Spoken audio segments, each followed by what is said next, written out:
Okay, YouTube viewers and followers, hopefully subscribers.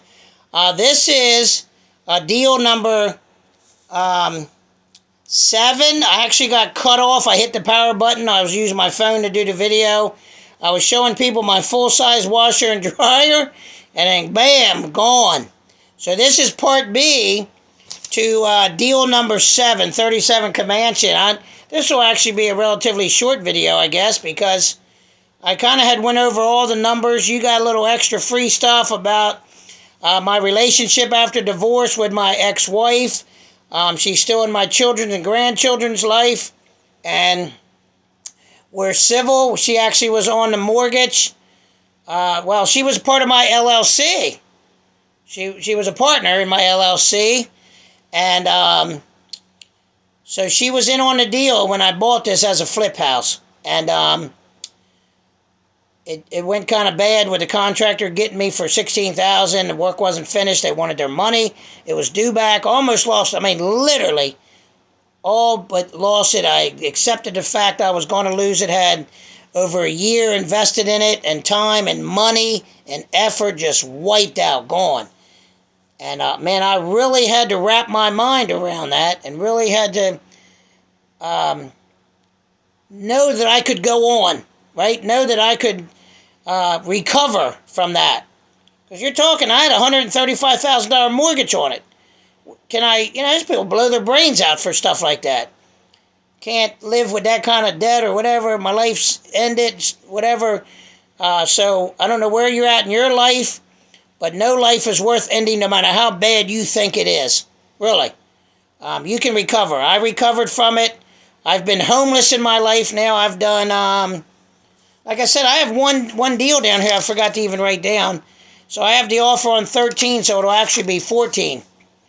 And I'll tell you about that one. It was a little, I don't know how I forgot the Phoenix, Loxley. Oh, no, it's on here. Cerise. I'm sorry, it is on here, so I stand corrected. It's 13 deals. And I have the offer on the 13th, and that's contingent on number 11 selling. And then I have one of the ones, number 10, I have to finish the rehab on it, the repair, and then I sell it. And then like I said, I should have $100,000 cash. And then we do a storage unit facility, which I will build them brand new because I don't want to get somebody else's junk. And buildings that are wore out and need repair, electrical problems, whatever. We build them new. We buy a piece of land. We put buildings on it. They're $60,000 a piece, or 61, 2, 3, somewhere in there. Talk to the man that'll build them. And listen, even if you only have to start with one building with 10 or 15, 20 units in it, do it. Take that money, keep adding it, keep adding it, keep adding it, keep adding it. Even if you got to wait a year, then add another building. Keep on, keep on, keep on. So whatever I can afford to do, whatever the amount of money I can borrow. Now I'm working on my business. I have a company helping me build my credit portfolio as a business with a Dun & Bradstreet rating. It has nothing to do with my personal stuff whatsoever. I'm changing the name of my LLC because they say banks and investment people have a hard time with, it's hard to believe. Most people have real estate in their portfolio, but when you say you're an investor, everybody's an investor, they think. 10% of all investors are really doing the work. Like I said, we have a club. 90% say they're investors. Probably about 30% come to meetings. 10% are flipping houses. So that's the reality of that. So, same as when I was buying storage units. I had a resale shop. Man, you'll have 25, 30 people show up. You got guys with flashlights hooked to their belt and gloves and all this stuff, and never make a bid. Never. They're scared to death. They don't want it. What are they going to do with it? They don't have a store to sell them stuff, or you're a collector. You're buying stuff to collect, and you can't do that but so long. Then you become a hoarder, and then somebody has to clean your house out for you. Or have it condemned, and then they make a show about you. So, as far as the storage units, that probably will be my next thing, or a hotel, or Even a motel. People say, motel, why would you do that? Because you make a lot more money. You make $65 to $80 a night for the room. In a small place, you have some permanent people, can't get finance, have bad credit. So they never, you always have an occupancy in part of your stuff. It helps your occupancy rate be very low that you have some permanent people that, mind you, are paying upwards of twice what they would be paying for a mortgage or rent because they can't get credit or whatever it is. I don't really care as long as you pay me for the room and you're not tearing it up. So if you want to pay $60 to $80 a night, and you times that times 30 a month, $9,000 a month. Isn't that crazy? Isn't that pretty? Oh, hold it. No, that's not right. 60 a night times 30 would be $1,800, I guess. Yeah. So most rents here are $1,000, $1,200, $1,100, $1,200. They're paying $700 more a month on average than the next guy, because their credit's bad, have criminal charges, felony, I don't know what, whatever. You pay me my money and don't tear my property up or you'll have more charges on you and you can stay there. So, and it makes a lot of money, generates a lot of money. And just for, gotta be careful what I say on here. You never know who's listening. There's some cash advantages to motels and certain businesses. And I'll leave it at that. There's some cash advantages. So, that one is on 37 Comanche Circle, my property. I live in my home. Like I said, it's still a rental property. Now, let me go over the numbers with you. I didn't do that. Let me close the door, because my tenants don't really need to know what my numbers are. Okay, so my mortgage is $1,174 and some change, $1,174.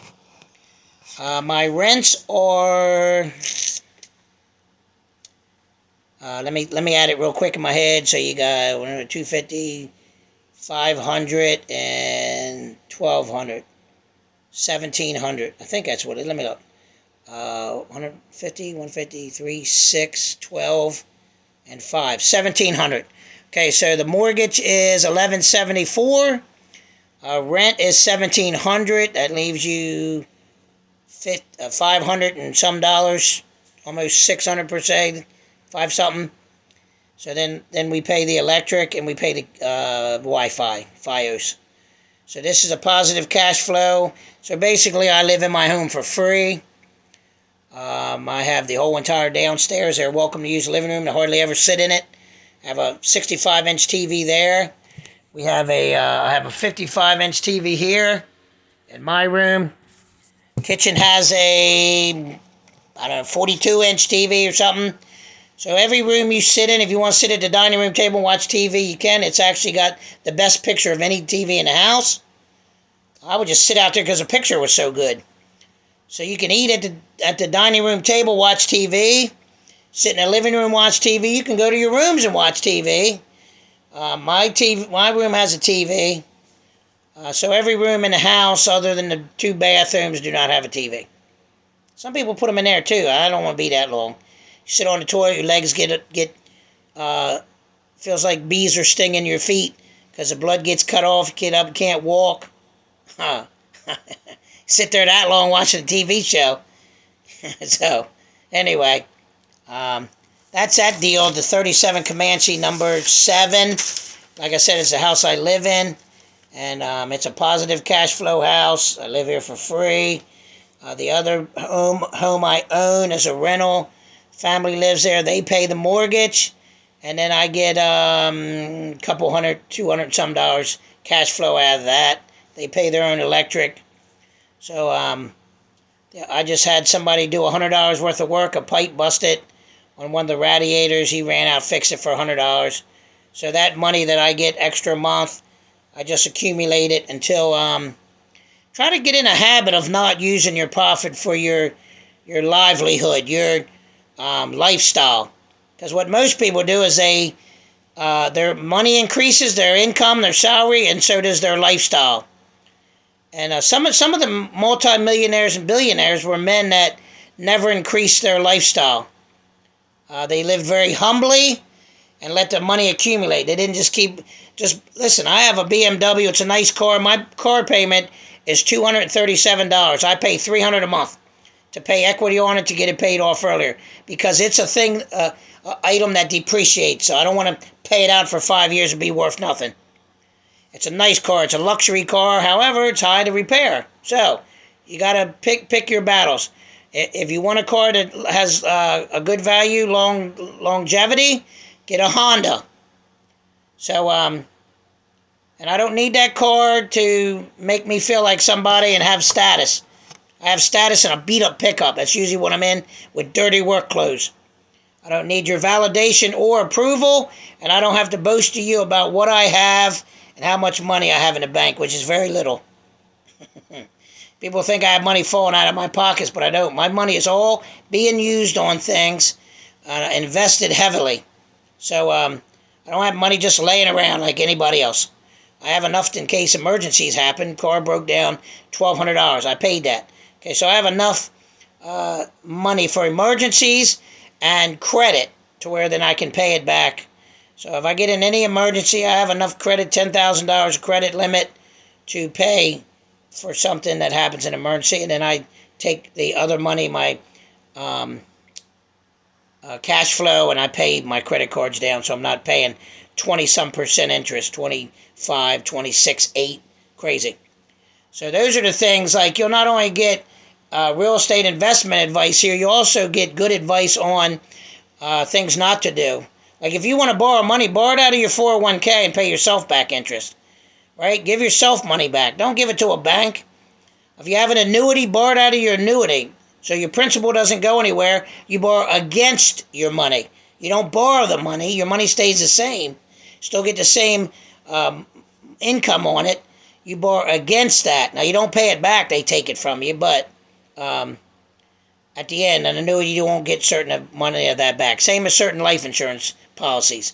You borrow against your policy, and then you pay it back, for God's sake. You pay it to a bank. Actually, you're not paying it back. Your renter is, or your investment is, or whatever. Your customer that rents storage units is paying it back. You always want to make it. If you want to get a new item, you want to buy an RV trailer, get an investment and make the payment from the profit of your investment. Never spend your own money. Never. It's ridiculous. Why? So somebody's paying my car payment, theoretically. Somebody's buying both of my houses. I own 2 others. They're paid for. I paid cash by, guess what? Somebody else's money. This deal work on is somebody else's money. It's what I do. I may have to put mine down, but I'm getting mine back. I'm paying me first. So when they pay a payment, I'm getting my money back. It's mine. So if I put down $10,000 as an investment, down payment, closing, whatever, I purchased it cash. I did 2 properties that way cash. After the sale of a property, guess what? You start renting it, I'm the bank. Money comes to me. Put it back in the bank. Do not spend it as, woohoo, I can go out to 5-star restaurants and hotels now. And don't get me wrong, I was going to say take trips. I'm getting ready. Today is Saturday. I believe it's January 28th or 9th. I'm getting ready to go to Thailand for 31 days from February 1st to March the 3rd. I'll come back on the 3rd, go to work on the 4th. So February 1st to March 3rd, because there's only 28 days in February, so I'm going an entire month in one day. I just went to Thailand from December 7th to the 23rd. I didn't see enough of it. It's a large country. Plus, I have a beautiful, loving, caring woman there. Unbelievable. Best I've ever found in the whole world.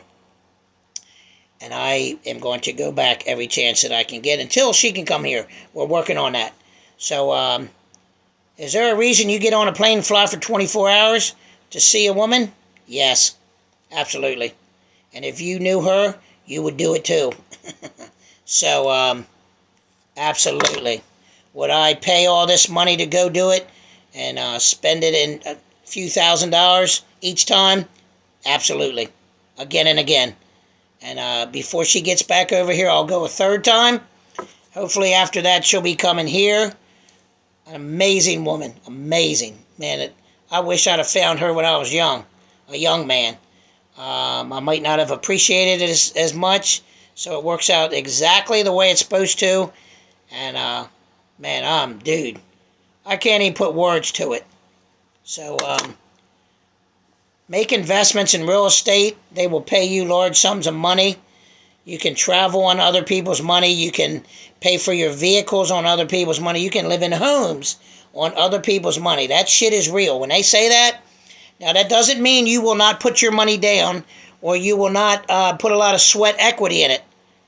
You will do that. That's how I do these things and how I accumulated a lot of the money. I put a roof on. It took me 5 days straight by myself. I nailed it. I didn't have a nailer. I hand nailed it. I put a 1,600 square foot, I want to say I put 15 square. I'm pretty sure it was a lot. On a roof, a ranch house. I think it's 1,600 square feet total. And it has a carport that I haven't done yet. But it took me 5 days straight by myself. I did every shingle on it myself. And so when you do stuff like that, you save thousands of dollars of somebody else coming in and doing it. So I don't mind doing that, putting my sweat equity in it. We replacing the floors. We hung drywall. We did a lot of things. Put a bay window in place. So by doing that, you save the labor. And that stuff accumulates over and over. 300 here, 500 there, 1,000 here, whatever. Next thing you know, you got $5,000, $6,000, $8,000, $10,000 at the end of the completion of the repair. And that's what you can put in your pocket. And like I said, I wouldn't put any of it in my pocket to begin with. I would continue to add it up. But there's nothing wrong with taking some of the profit and taking a trip. And I did that. I went to Thailand. Amazing. Changed my life. Amazing. I mean that. Of course, it changed my life because I met a woman that I'm in love with that I find amazing and will continue to go over there until she can come here because of the paperwork, because of their country, not because she doesn't want to come. She'd come today. But because of the red tape and the stuff you have to do, the bureaucracy of filling out all this stuff and interviews and on and on and on. But until she can come here, I'll go there, spend somebody else's money to travel and do it that way. So I'm going to stop this one. That was deal number... Oh, here, put my glass on. I can see it better. Deal number 7. Next one will be deal number 8. 000 Blacktop Road. The reason it's zeros, I never improved the land. It was vacant land, which they do not give an address to until you do some improvement. Now, I did do improvement, but nothing required a permit. I got the site evaluation and also cleared the land myself. Saved thousands, literally thousands. And let me give you a little sneak peek into the next one. The sneak peek into the next one, 000 Blacktop Road, bought it for $9,000 and sold it for $19,500 a year later. I think it was a year. Pretty sure. Year or two. Good investment. And so some of that money paid for trip to Thailand. Some of my goals, my bucket list is trip to Egypt, to the pyramids, the King's Pyramids of Giza, the 3 pyramids there. I also want to go to Africa, to the Serengeti, and watch animals run wild in their natural habitat, other than I want to be up on a high truck with a fence around it, something, because lions can jump kind of high. I ain't trying to be a statistic and none of that. I don't want to see it that bad, but I don't want to be enclosed, but I want to be protected. So, Egypt, Africa, the Serengeti, and there's a couple more on that list. I can't remember those 2. I want to go to Dubai. I've stopped in Dubai, changed planes, but I didn't stay in the city. Dubai is on there. I want to go in right now, the world's tallest building in the world is in Dubai. They claim they have plans for another country to build one taller, but until they do that, I want to go to Dubai and go in theirs, so I can say I went in the tallest building in the world. and see their country too, right? So all this can be afforded by working very hard and working smart, very smart, using your money wisely. Listen, I make substantially less than many of my friends. My job I go to, my regular job, is $45,000 a year. It's nothing to brag about. My kids make more than I make at that job. Not my house flipping. But I tell you what, I take that $45,000 and make it like it's $60,000 for most others. I have friends that do borrow money, that have borrowed money from me, that make substantially more than me. So that's got to tell you something. They don't handle their money as wisely as I do. And I'm not talking about going without. I'm talking I like to eat out more than the average person, and I travel more than probably the average person. So, with that being said, I use my money very wisely, and I already told you, don't use your own money. You make an investment, take the profit of the money, so that's somebody else's money, paying you to own a car, to take vacations, to whatever. Use somebody else's money. All right, guys, I'm done for today, and we'll talk about the 000 Blacktop Road. It was a vacant lot. I built a shed on it. I'll talk about that. I still have the shed on it. I have to move. It has been sold. They're being patient because it's been snowing and raining and all that here. And then we'll go to my 30 Main Street, Frankfort, Delaware. It's the first time I ever did a wholesale contract. We'll talk about that. All right, thanks for listening. Keep listening. My email and phone number on my bio. You're welcome to call, ask questions. Can you help me walk through a deal? Can I help you with a deal? Partner with a deal? I'm not selling you a course. None of that. I'm not doing it. I don't need to do it. The people that do that aren't successful at selling real estate, or they just sell real estate. They do that. So it baffles me that you're trying to cram a course down my throat when you're such a successful reseller or real estate investor. So you do the math. I'm not selling you nothing. I'm giving you my experience. I'm helping you out. Hey, be careful with this. In apartment buildings, make sure you have all the meters separated, because there'll be a lawsuit. I guarantee it. There's been some. And make sure you do not use electric from any of the tenants for your general areas, your outside lighting, or your halls. Trust me when I tell you that, because you'll have a lawsuit. When you make somebody mad, you throw them out. So, and lots of other things that we learn by experience that you don't have to experience and lose a lot of money, time, and effort because you just listened to somebody else's experience. You were wise. And that's what I've done at a later age in life. I don't have to learn all that stuff the hard way. I learn it the easy way. You tell me don't do it, I don't do it. Right? If you say this is a better way, I do it a better way.